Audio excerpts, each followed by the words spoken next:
محمد رسول اللہ حسبی ربی جل اللہ. أحل لكم ليلة الصيام الرفث إلى نسائكم هن لباس لكم وأنتم لباس لهن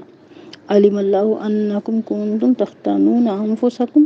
فتاب عليكم وعفى عنكم فالآن باشروهن وابتغوا ما كتب الله لكم. یعنی اللہ تعالیٰ نے تمہارے لیے حلال کر دیا تمہارے لیے رمضان کی راتوں میں، روزے کی راتوں میں اپنی بیویوں سے بے پردہ ہونا، بے حجاب ہونا، مباشرت کرنا. وہ تمہارا لباس ہے اور تم ان کا لباس ہو. اللہ تعالیٰ جانتا ہے کہ تم خیانت کیا کرتے تھے اپنی جانوں کے ساتھ،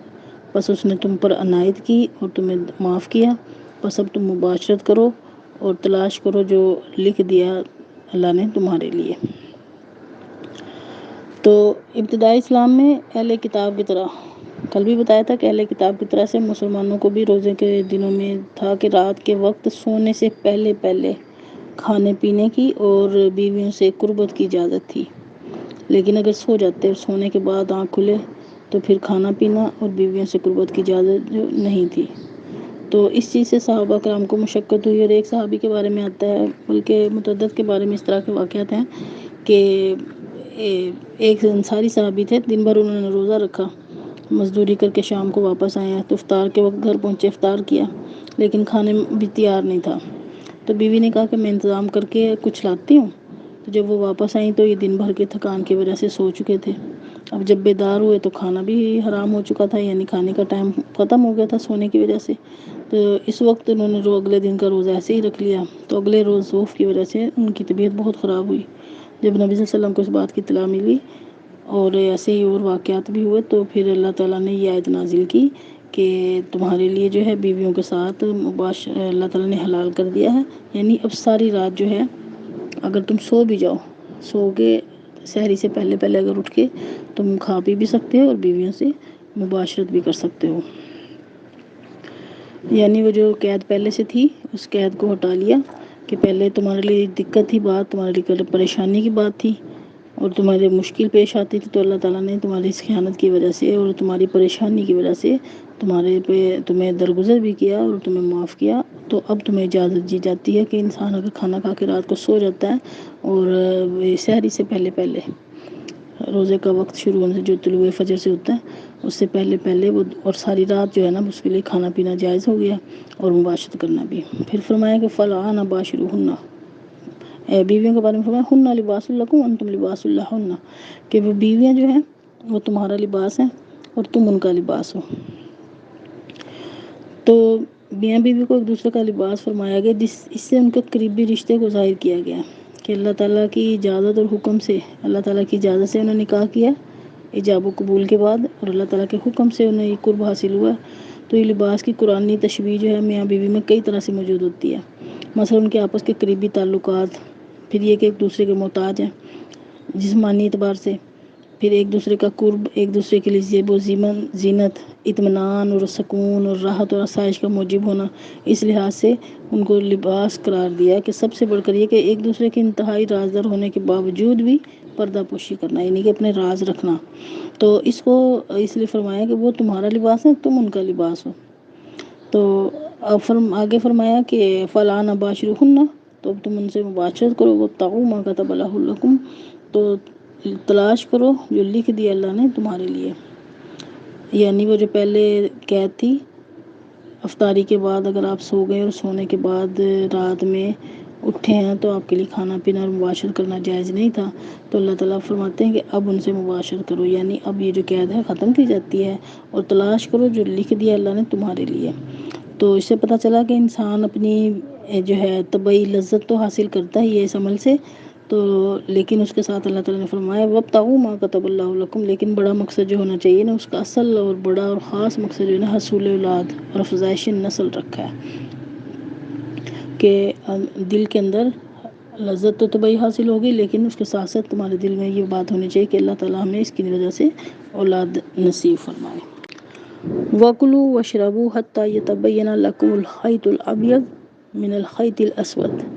مِنَ الْفَجْرِ ثُمَّ أَتِمُّوا الصِّيَامَ إِلَى اللَّيْلِ وَلَا تُبَاشِرُوهُنَّ وَأَنْتُمْ عَاكِفُونَ فِي الْمَسَاجِدِ تِلْكَ حُدُودُ اللَّهِ حدود اللہ فلا تقربوها کذالک یبین اللہ آیاتہ للناس لعلہم یتقون، یعنی اب کھاؤ اور پیو یہاں تک کہ تمہارے لیے ظاہر ہو جائے الخیط الابیض سفید دھاری، ابیض کا مطلب سفید، الخیط کا مطلب دھاری، سفید دھاری، من الخیط الاسود سیاہ دھاری سے، من الفجر فجر کے وقت، ثم اتموا الصیام الی اللیل پھر روزے کو پورا کرو رات تک، ولا تباشرون وانتم عاکفون فی المساجد اور نہ تم مباشرت کرو ان سے یعنی روزے کی حالت میں، وانتم عاکفون اور جب تم اعتکاف کی حالت میں ہو مسجدوں میں، تلک حدود اللہ یہ حد ہیں اللہ کی، فلا تقربوها پس نہ تم قریب جاؤ ان کے، کذالک یبین اللہ اسی طرح سے بیان کرتا ہے اللہ تعالیٰ آیاتی اپنی آیتیں للناس لوگوں کے لیے، لعلہم یتقون شاید کہ وہ پرہیزگار بن جائیں۔ تو پہلے بتایا کہ رات کے ٹائم سونے سے سحری کا وقت شروع ہونے سے پہلے پہلے کھانا پینا اور مباشرت جائز ہے، تو فرمایا کہ اب کھاؤ ساری رات کھاؤ پیو، سارا وقت جو ہے تمہاری چھٹی ہے، کھانے کی بھی اور پینے کی بھی، جب تک کہ سفید دھاری جو ہے سیاہ دھاری جو سفید دھاری سے الگ نہ ہو جائے۔ سیاہ دھاری سفید دھاری سے مراد ہے اللہ کے نبی صلی اللہ علیہ وسلم نے بھی اس طرح سے فرمایا کہ جب جو ہے سفید رات کے اندھیرا جو ہے نا دور ہونے لگے اور صبح کے اجالے کے نمودار ہونے کی جو اطلاع ہوتی ہے نا اسے طلوع فجر کہتے ہیں، تو یہ وقت کے اندھیرا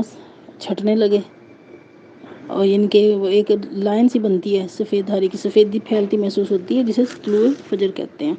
تو نبی صلی اللہ علیہ وسلم نے اس سفید دھاگے اور اسے کسی جگہ پہ نا الخیط الابیض من الخیط الاسود سفید دھاگا اور سیاہ دھاگے کے معنی میں بھی استعمال ہوا ہے، تو اللہ کے نبی صلی اللہ علیہ وسلم نے سفید اور سیاہ دھاگے کی یہی تفسیر مولوی کی ہے کہ رات کے اندھیرا دور ہونے اور صبح کے اجالے کے نمودار ہونے کے لیے طلوع فجر اس سے مراد ہے۔ اور ایک صحیح مسلم کی حدیث میں حضرت سمرہ رضی اللہ تعالیٰ عنہ سے روایت ہے کہ اللہ کے نبی صلی اللہ علیہ وسلم نے خود ارشاد فرمایا کہ حضرت بلال جو لوگوں کو بیدار کرنے کے لیے بہت سویرے اذان دیا کرتے تھے کہ اس کی اذان کی وجہ سے یا محض شمال جنوب کو دیکھ کر سحری ختم نہ کیا کرو بلکہ روشنی کے پھیل جانے کو معتبر سمجھو۔ روشنی کا پھیل جانا وہ روشنی نہیں ایک جو سورج نکلنے کے وقت روشنی پھیلتی ہے، جب فجر کا وقت ہوتا ہے تو اگر ہم غور کریں نا تو سیاہی دور ہو کے کچھ سفیدی ظاہر ہو رہی ہوتی ہے، تو اس سے وہ سفیدی مراد ہے۔ تو بہرحال اس وقت تک طلوع فجر آج کل تو آسانی ہے، وقت ہمیں ٹائم دے دیا رہتا ہے، بہرحال اگر ہم کسی ایسی جگہ پہ ہیں جہاں کوئی اطلاع دینے والا نہ ہو تو یہ چیز ہمارے علم میں ہونی چاہیے کہ کون سا وقت جو ہے وہ سحر کے ختم ہونے کا ہے، تو وہ وقت ہے کہ صبح کے اجالے کے نمودار ہونا اور رات کے اندھیرے کا دور ہونا۔ پھر فرمایا ثم اتموا الصیام الی اللیل تو پھر روزے کو پورا کرو رات تک، اور یہ رات جو شروع ہوتی ہے سورج کے غروب ہونے سے رات شروع ہو جاتی ہے۔ اور پھر یہ بھی ہے کہ روزہ جو ہے آخر ٹائم تک بھی روزے کو افطاری کی جو ہے نا فضیلت آخر ٹائم، لیکن آخر ٹائم کے اندر ہو، یہ نہیں کہ ٹائم سے تجاوز کر جائے، جو کھانا افضل ہے۔ پھر فرمایا ولا تباشرون اور نہ تم مباشرت کرو ان سے، وانتم عاکفون فی المساجد اس حال میں کہ تم اعتکاف کرنے والے ہو مسجدوں میں، تو اعتکاف کی حالت میں بھی مباشرت جو ہے منع ہے۔ اور اعتکاف جو ہے یہ حکم خاص مردوں کے لیے ہے، اور عورت کی مسجد جو ہوتی ہے عورت کا گھر ہی ہے، کیونکہ عورت کو پردے کا حکم دیا گیا، تو لہٰذا عورت کی مسجد جو ہے اور جس جگہ پہ وہ نماز پڑھتی ہے وہ اس کی مسجد ہے، تو یہ حکم مردوں کو خاص طور پہ ہے کہ جب تم اعتکاف میں ہو مسجد میں تو ان سے مباشرت نہ کرو۔ تلک حدود اللہ یعنی کہ پھر رات میں بھی رعایت نہیں ہے مباشرت کی اعتکاف کی حالت میں، تلک حدود اللہ یہ حدیں ہیں اللہ کی، فلا تقربوها تو تم ان کے قریب نہ جاؤ، کذالک یبین اللہ اس طرح سے بیان کرتا ہے اللہ تعالیٰ آیاتہ ہی اپنی نشانیاں للناس لوگوں کے لیے، لعلہم یتقون شاید کہ وہ پرہیزگار بن جائیں، یعنی اللہ تعالیٰ نے جو باتیں بتائی ہیں روزے کے اندر کس وقت سے کس وقت تک کا، اور یہ کہ بیویوں کے ساتھ مباشرت کرنا کا بھی وقت مقرر کر دیا، تو یہ چیزیں جو ہیں یہ اللہ تعالیٰ کی حدیں ہیں، اللہ تعالیٰ کے مقرر کیے ہوئے قوانین ہیں، تو ان سے تجاوز نہ کریں، یعنی اللہ تعالیٰ اس آیت کے اندر تنبیہ کر دی کہ تمام ضابطے اصول قوانین حد اور بندشیں جو ہے نا اللہ کی مقرر کی ہوئی ہیں، تو اللہ تعالیٰ حکمت والے اور علم والے ہیں، لہٰذا ان سب احکامات کو برحق اور مصلحت پر مبنی سمجھے۔ تو انسان کی فلاح اور کامیابی کی یہ ضامن ہے، اللہ تعالیٰ ہمیں ان پر عمل کرنے کی توفیق عطا فرمائے۔